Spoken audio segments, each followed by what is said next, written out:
shapes, patterns. There's lots of bits of iron in the rock, so there's colour as well as the texture. And it's just it's a nice exercise to test.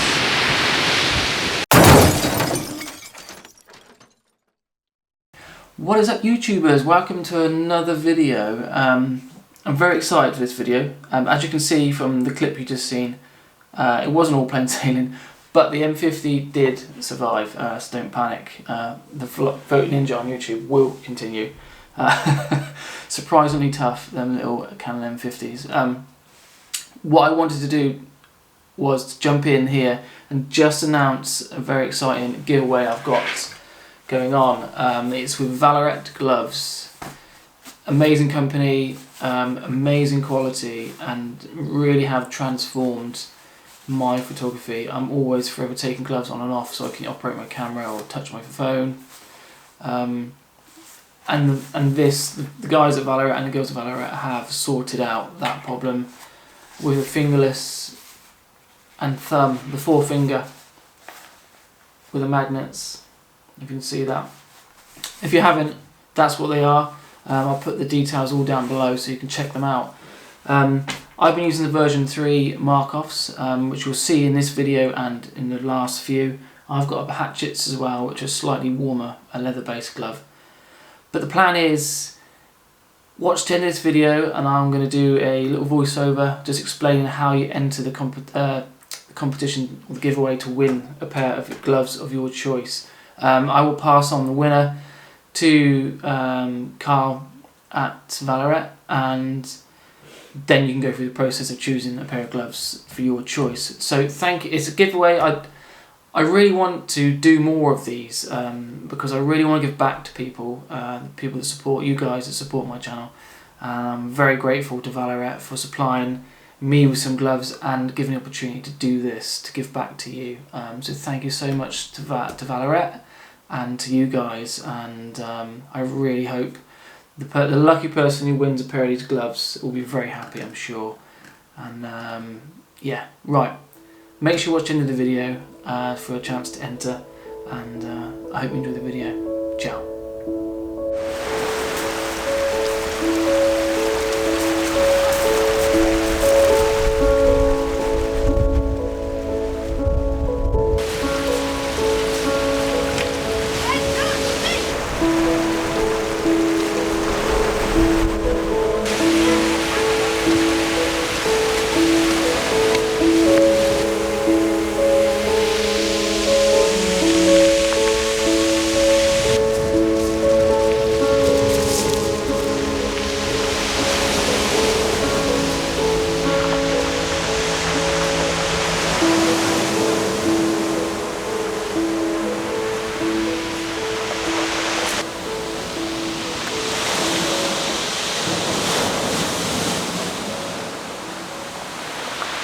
What is up, YouTubers? Welcome to Lulworth Cove, the noisy Lulworth Cove, down over on the Dorset coast. Girdle Door is behind me, just up a little bit, I believe, towards Southampton. So, why have I come here? It's because of these. Because of the pebbles, the white pebbles, against the blue pebbles. There's some little red ones. And where the tide is quite high, although it is going out, so don't panic, I'm not going to get stranded. The tide is quite high, so there's wet and dry pebbles here, which is helping with the contrast, will help with the contrast of the shots. Plus we've got a little bit of light, as you can see on my face now, with that spray, so fingers crossed we will get some shots, probably abstract, and we're going to focus on textures today. Textures is the name of this video. And I am also spoilt for textures as well. With these rocks off to my left, you can see over my shoulder, they are as high as the eye can, well, as high as you can see. It's just like real white, chalky cliffs, which obviously Dorset is famous for. So yeah, we're having a walk around the horseshoe, around Lulworth Cove, right round to the side. And I'll come away from the people because, you know, obviously vlogging and people do look at you a bit strange. Yeah, I'm excited. The sun is coming in and out. So I think that Kase polarizer might come in handy. It's cut some reflections as well. I'm excited. Let's get going.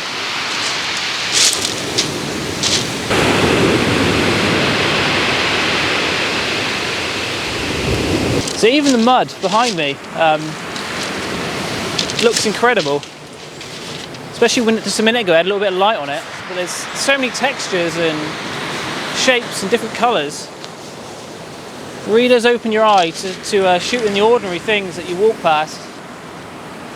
When you start looking at things in a photographer's eye, it opens up a whole new world, especially when you go out with the theme of shooting textures in the landscape. Well, let's keep walking around.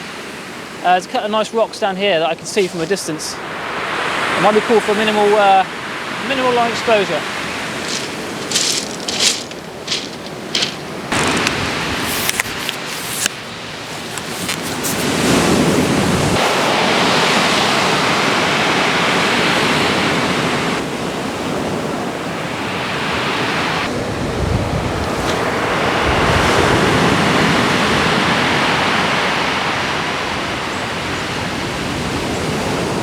So I couldn't resist shooting the mud.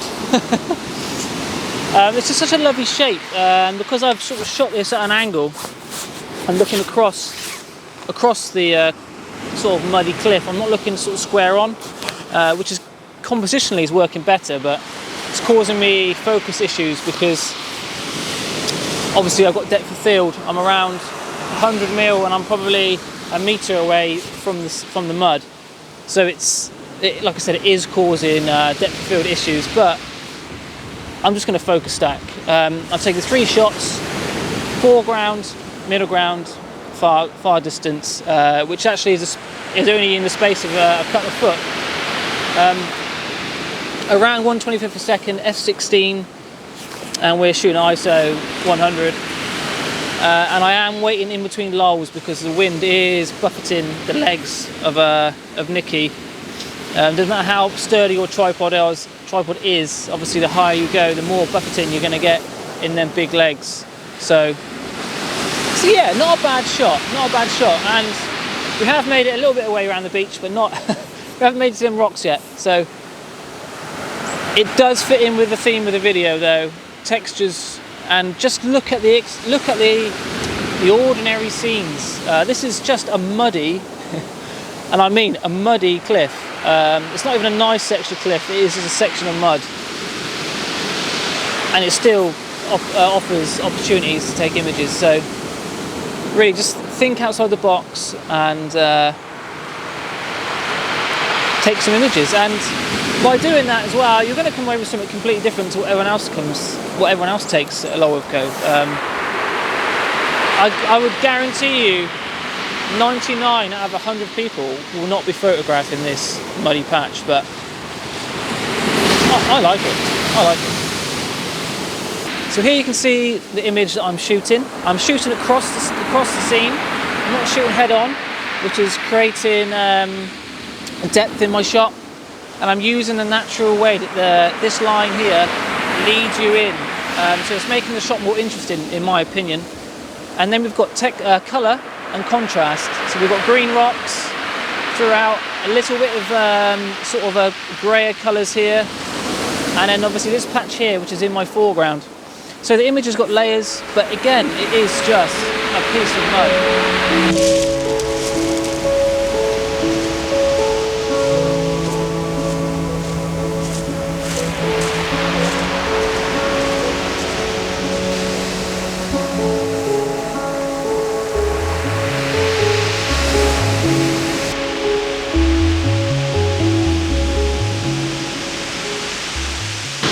So here's the rock that I was talking about earlier, and it's a very obvious foreground subject. I'm not entirely sure if it's something that I want to shoot. Obviously the tide coming in and out is quite a big problem. It's something you have to be careful of. Obviously don't want to get wet feet. What I think I might do is carry on walking, and then I'll walk back around and see if I can shoot some of these shapes. There's lovely textures and shapes in the shingle and the pebbles where the water sort of like sucks them back And yeah, like I said, it creates these awesome shapes and this sort of abstract. So I don't think today is a day for long exposures and minimal rocks. I think it's maybe focus on the smaller things just because it's so windy. Let's have a look at these shapes, shall we?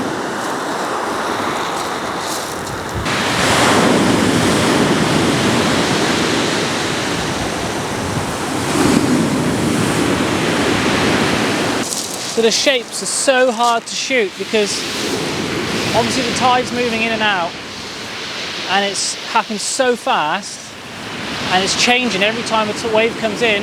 It's changing my composition constantly, and that mixture of the wind and trying not to get any of my swept out to sea. I think what I might end up doing is trying to pick a little section of stones on the floor, because there's some lovely shapes and textures and different colours right amongst our feet. You just have to learn to look down, look up, look everywhere, but always look down. Kind of like we talked about with the obvious. This is an obvious place where most people don't actually even look. When you've got that photographer's head on and you're looking down at the ground, there are so many compositions and opportunities down on the ground. You just have to look. So I'm going to try and pick out something around on the floor, and try and pick out some pebbles that look neat and tidy or pleasing to the eye, and maybe even try and get sort of some dry and some wet all in one composition. It's going to be very hard because again everything's changing so much. But I'll have the camera, we'll just have a little walk around and see if we can pick something out.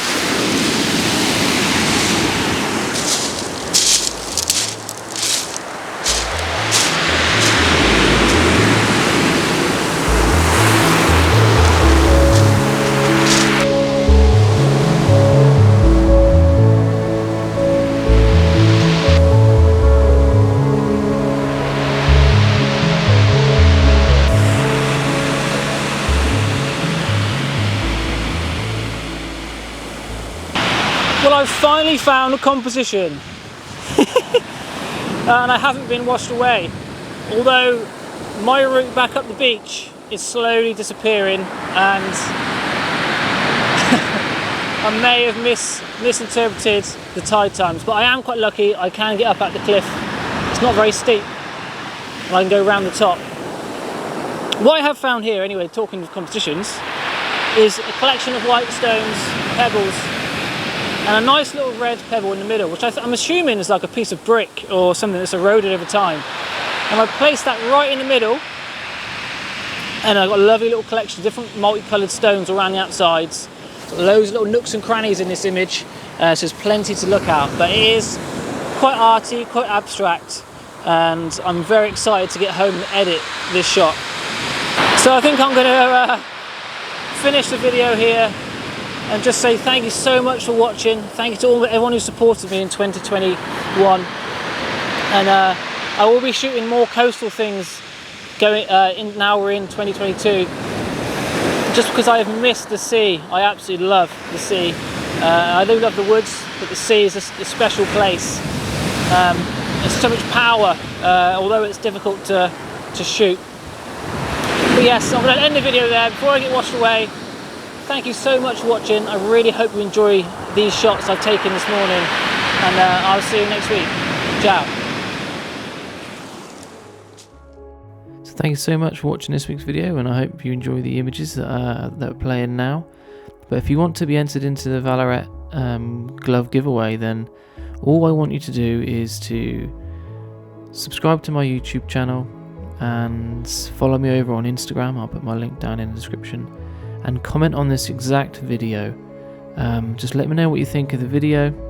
Let me know what you think of my images, and yeah, and then we'll get you entered into competition. So follow me on Instagram, subscribe to my channel, and if you get time, chuck us a cheeky like. And I'll see you next time, and good luck to everyone who entered. Thank you. Ciao.